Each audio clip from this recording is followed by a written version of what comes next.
We begin tonight with a topic that may be tough for families to tackle, but one that should be discussed. More and more young people are committing suicide or thinking about it. Youth suicide numbers are rising at an alarming rate, tripling in a decade. Tonight, our TV6's Troy Washington is working for you, showing you the resources out there to help anyone in crisis.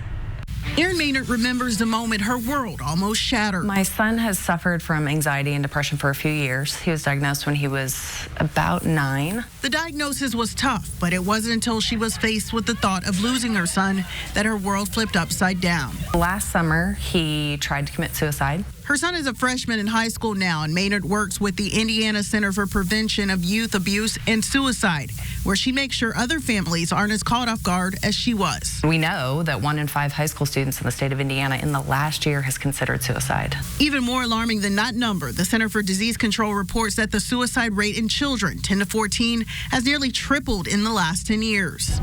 A decade ago, social media wasn't as popular. Young people could escape constant contact, but now that's not the case with Facebook and smartphones everywhere. Bullying is so prevalent, and cyberbullying is prevalent.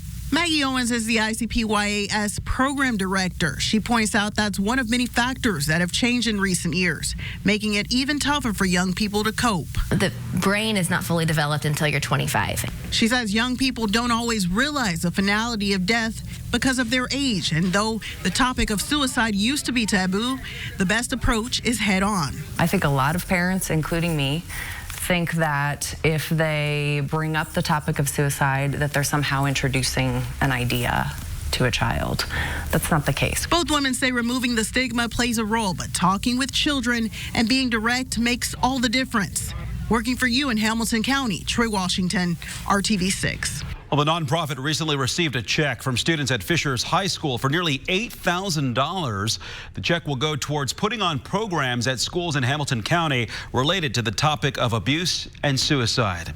And the Federal Communications Commission is setting up a new 3-digit number to reach a suicide prevention hotline. Once it's put into place, you will just need to dial 988 to get help, similar to calling 911 for emergencies or 311 for city services. Currently, the National Suicide Prevention Lifeline uses a 10-digit number that is 800-273-TALK. Callers are routed to one of 163 crisis centers.